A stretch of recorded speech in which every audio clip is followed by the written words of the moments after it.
June 12, 1944. Normandy, France. Obergefreiter Hans Weber crouched in a shattered farmhouse as American shells walked closer with each volley. Through the smoke and debris, he heard it not the scream of artillery, but something else. The deep, mechanical rumble of engines. Hundreds of them. Thousands. An endless chorus that seemed to rise from the earth itself. Weber had been told American factories were inefficient, their workers lazy, their machinery crude. He'd laughed at the propaganda films showing Detroit assembly lines. But now, as the ground trembled beneath him, and the horizon filled with Sherman tanks stretching beyond sight, the laughter died in his throat. In that moment, surrounded and outgunned, he understood a truth the Reich had refused to accept. This wasn't a war anymore. It was industry against ideology, and the outcome had been decided long before the first shot was fired. If you're watching from somewhere in the world where history still echoes, hit that like button and subscribe. Share in the comments where you're tuning in from, whether it's Berlin, Detroit, or anywhere between. This is a story about the moment arrogance met reality, and nothing was ever the same. The metallic tang of cordite filled Weber's lungs. Around him, his squad. Mates whispered prayers in the darkness. Outside, the American advance rolled forward with the inevitability of a factory line itself. Methodical, unstoppable, precise. Weber had mocked these same soldiers just weeks ago, called them soft, said they couldn't fight without their machines. Now, watching another wave of trucks appear through the dust, each one identical to the last, he realized the machines weren't a crutch. They were the point. America hadn't come to fight a traditional war. They'd come to demonstrate what industrial might actually meant. And Germany, for all its martial pride, had brought rifles to a factory. The propaganda had been so convincing.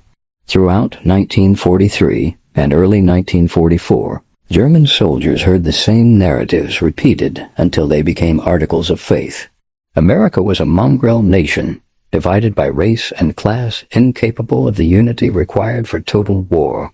Its workers were spoiled by high wages and comfort.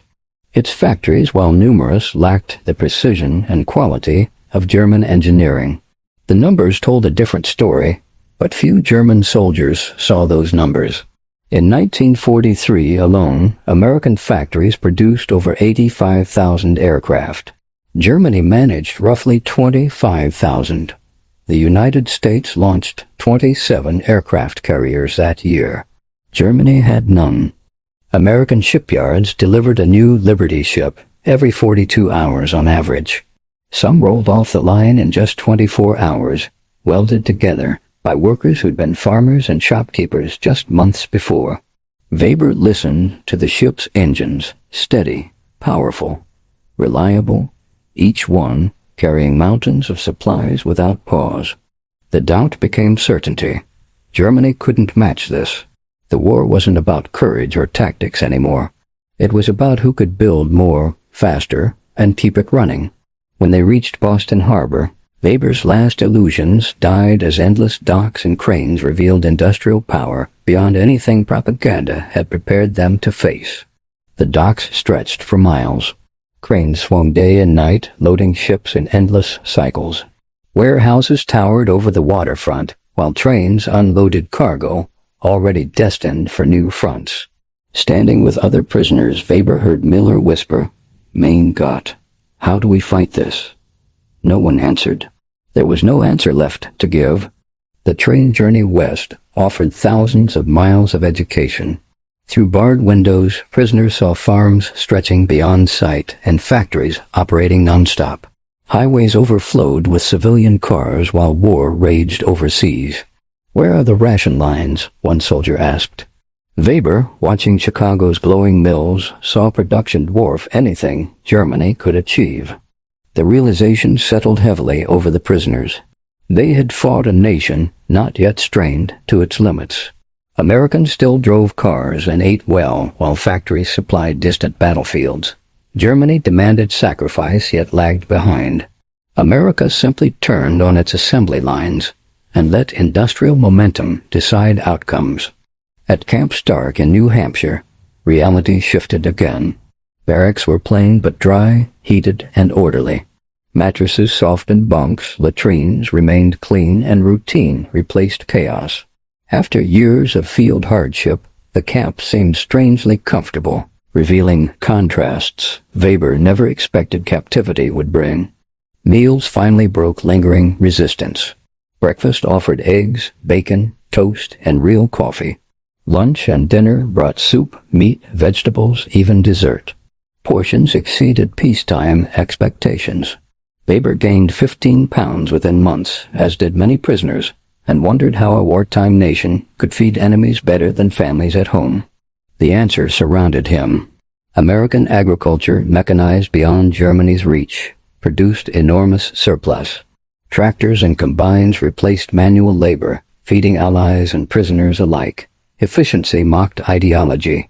Work assignments soon followed, sending prisoners to farms and camps where labor was demanding yet orderly, paid modest wages, and granted structured routine. Weber worked on a New Hampshire farm under Johnston, a stern but fair farmer who trusted him with machinery and responsibilities without threats. One afternoon, Johnston asked, "You fight in France?" Weber nodded. Johnston shrugged. "Tough business. But you're here now. Might as well make the best of it." That was all. No speeches about democracy. No propaganda lectures. Just a simple acknowledgement of reality and a focus on the work at hand. It was so fundamentally American that Weber almost laughed. In Germany, everything was ideology. Here, ideology took a back seat to getting things done. The cultural awakening came slowly, then all at once.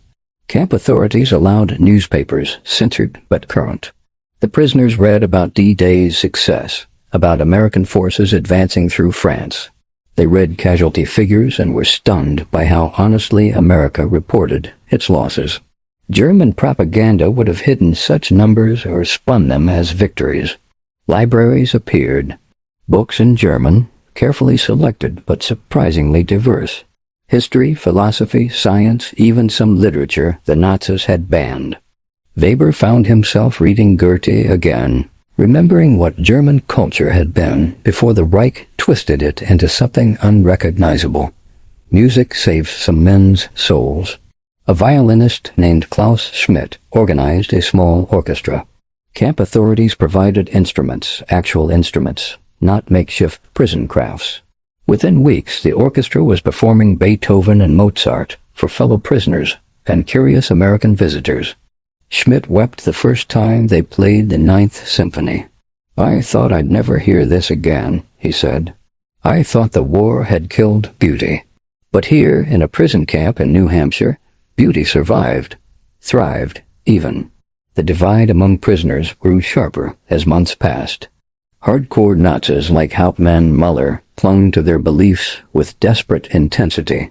They formed groups, enforced discipline, punished anyone who showed too much friendliness toward Americans. A young prisoner named Peter Vogel made the mistake of thanking a guard in English. That night, he was beaten in the latrine. "You forget who you are," Muller hissed. "You forget what they are." But Weber was beginning to forget nothing. He was remembering everything the propaganda had made him forget. Remembering that humans could live without constant fear, that efficiency didn't require brutality. That strength came not from threatening your own people, but from giving them reasons to work hard willingly. The American guards noticed the internal tensions, but rarely intervened directly. They let the Germans police themselves, watching to see who emerged as leaders. It was a subtle intelligence operation, disguised as benign neglect.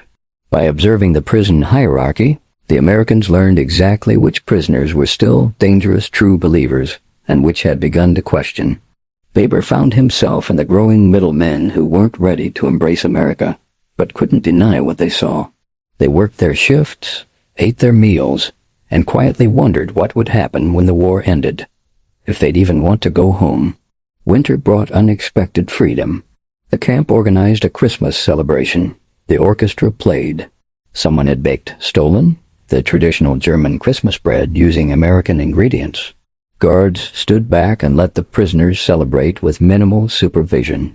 Weber sat in the mess hall, eating Stollen and drinking coffee, listening to Schmidt's violin sing out Silent Night in German. Around him, men who'd fought for Hitler's Reich now sat peacefully in an enemy land, treated with more humanity than their own government had shown its citizens. The irony was crushing and enlightening. "We lost," Weber said quietly to the man beside him. "The war's not over yet," the man replied, but without conviction. "No," Weber said. "We lost before it started. We just didn't know it." The man didn't argue. In the silence between violin notes, they both understood.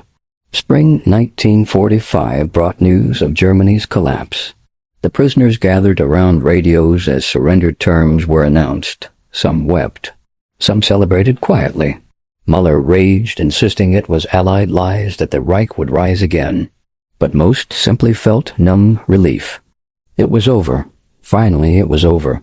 The question now was what came next.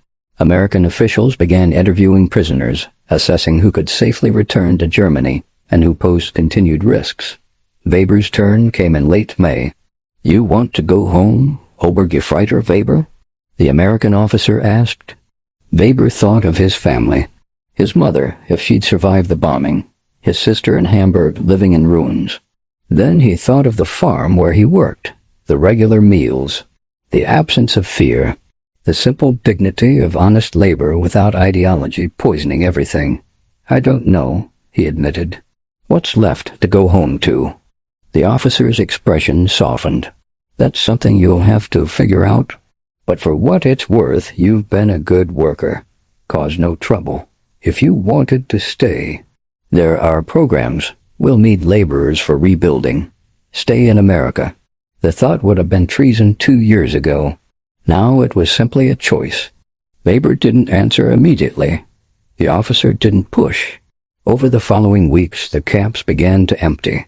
The first groups returned to Germany, to a shattered homeland under Allied occupation. Letters trickled back describing cities reduced to rubble, population starving, a nation broken in body and spirit. The contrast with what the prisoners had experienced in America couldn't have been sharper. Some prisoners chose to stay. Not all, but enough to notice. Men who'd fought against America now filed papers to remain, to become immigrants in the land they'd once mocked. They saw opportunity where they'd expected only imprisonment. They'd found unexpected fairness where they'd been promised cruelty. Weber made his choice in July. He would return to Germany, but only to find his family and help them emigrate. He'd seen what a nation built on opportunity rather than ideology could achieve. He'd seen workers treated with respect instead of terror. He'd seen a system that didn't need to force loyalty because it earned it through simple competence. He wanted that for his future, for any children he might have. On his last day at the farm, Johnston shook his hand.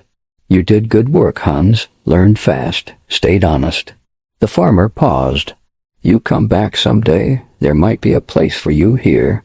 Weber nodded, not trusting himself to speak. 3 years ago, he'd have shot this man without hesitation. Now he called him something close to a friend. The final journey back to Europe was somber. The prisoners stood at the ship's rail, watching America recede into the distance. No one mocked anymore. No one laughed about American softness or inefficiency. They'd seen the truth, lived it, been changed by it. "I told my wife everything," one man said quietly. "About the food, the work, how they treated us. She didn't believe me. Said it must be propaganda we were forced to write." Weber understood. How could anyone back home believe it?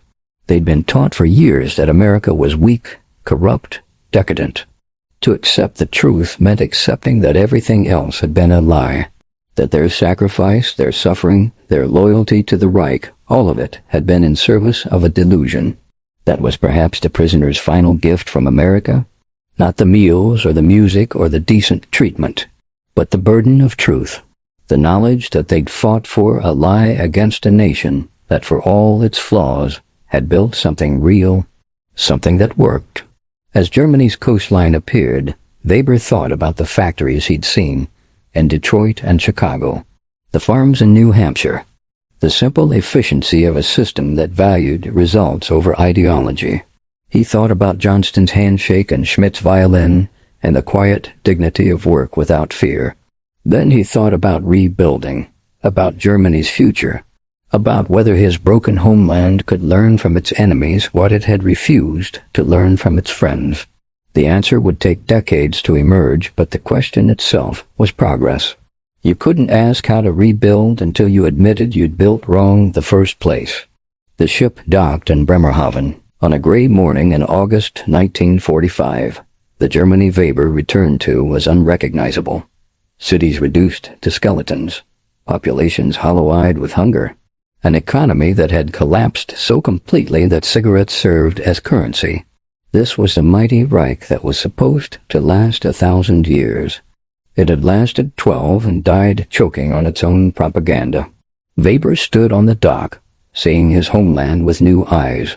Eyes that had watched American assembly lines, that had eaten from American abundance, that had learned what strength actually looked like when it wasn't built on terror and lies. The other returning prisoners dispersed into the ruins, each carrying their own stories. Stories that would be told in whispers at first, then louder as the years passed. Stories about prison camps where the food was good and the guards weren't cruel. About a nation so wealthy it could afford to treat its enemies with dignity. About factories that ran day and night while American families still lived in comfort. These stories would become part of Germany's awakening, part of its long, painful recognition that the ideology it had embraced had led only to destruction, that the enemies it had mocked had been stronger not despite their values, but because of them. Weber never forgot the sound of those engines in Normandy. The endless mechanical rumble that had announced not just an army, but an industrial civilization at war. He'd mocked those engines once, called them a crutch that day in Normandy, when he finally understood what he was facing. True strength doesn't need to boast, doesn't need to threaten, doesn't need endless propaganda to convince people of what they can see with their own eyes. True strength simply builds, produces, delivers, and lets the results speak for themselves. That was America's lesson to Hans Weber and thousands like him. A lesson learned in prison camps that felt more humane than their own barracks. A lesson that would echo through generations. A lesson that changed not just individual soldiers, but helped change a nation. They came as prisoners, mocking and arrogant. They left humbled, educated, and forever altered. Not by cruelty or propaganda or force, but by the simple, devastating power of a system that worked, that fed its people, that built without breaking itself, that proved strength and decency weren't opposites, but partners. In the end, that lesson did more to win the peace than any army had done to win the war. And in the quiet reconstruction of a shattered Germany, were soldiers too weak to fight like real warriors. Now he understood they were something else entirely. They were the sound of a nation that had mastered the art of building, that had learned to organize human effort on a scale Germany never achieved, that had proven ideology meant nothing against the simple power of competence, resources, and will. In the years that followed, as Germany rebuilt under Allied guidance, Weber watched his country transform, watched it adopt some of those same principles: democracy, market efficiency, respect for individual rights. Watched it become prosperous again, but differently, without the swagger and cruelty, with the quiet competence that would have felt familiar to Farmer Johnston. He never made it back to New Hampshire. Family obligations kept him in Germany, but he carried that experience with him, used it to teach his children about the cost of arrogance, about the difference between strength and brutality, about how sometimes your enemies teach you more than your friends ever could. Sometimes in quiet moments he would remember that first chocolate bar, the American corporal's grin, the infinite line of trucks stretching into the distance. And he would think about laughter, how it had died in his throat, in the prosperity that would eventually emerge from the ruins. That lesson bore fruit neither the prisoners nor their captors could have imagined when the first of them stepped off those boats in Boston Harbor, expecting brutality and finding something far more dangerous to their worldview: simple, undeniable competence. The laughter had stopped. The learning had begun, and history, patient teacher that it is, had offered its truth to anyone willing to finally hear it.